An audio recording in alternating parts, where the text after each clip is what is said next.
Эта ракета, она не является межконтинентальной. Соответственно, это ракета средней дальности. И поэтому Российская Федерация не имеет обязательства делать нотификацию насчет этого пуска. Но существует Российский национальный центр по уменьшению ядерной опасности, НЦУ-ЯО, который работает в автоматическом режиме и поддерживает постоянную связь с такой же системой, которая в США.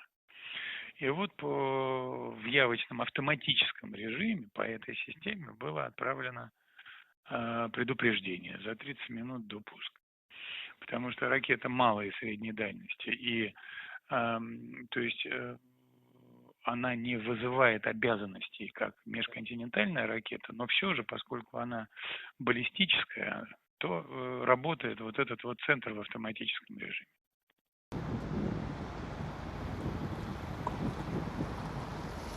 Мы, конечно, предпочли бы, чтобы Вашингтон прислушался к заявлениям российского президента, которые он сделал несколько месяцев назад в Санкт-Петербурге, где он абсолютно исчерпывающе изложил нашу позицию по разрешениям использовать вот эту иностранную ракетную технику по ударам вглубь российской территории. В Питере президент послал четкий месседж, и мы, честно говоря, предпочли бы, чтобы тот месседж был принят во внимание.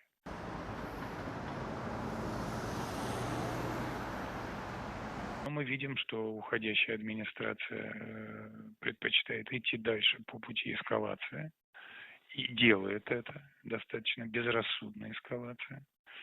Что касается открытости к диалогу, то даже во вчерашнем заявлении президент акцентировал его готовность к любым контактам и с целью деэскалации, и с целью избежания дальнейшей эскалации, и с целью выхода на мирную траекторию.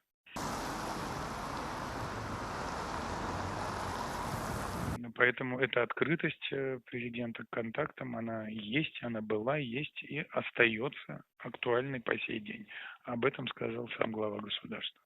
Каких-либо контактов с действующей администрацией не было. Не было. Но, с другой стороны, вчерашнее заявление было весьма и весьма исчерпывающим, понятным, логичным. И поэтому мы не сомневаемся, что в действующей администрации в Вашингтоне имели возможность ознакомиться с этим заявлением и понять его.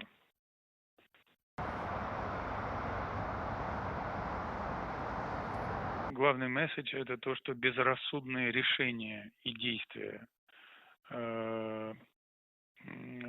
западных стран, которые производят ракеты, поставляют их на Украину и впоследствии принимают участие в проведении ударов по российской территории, не могут остаться без реакции российской стороны.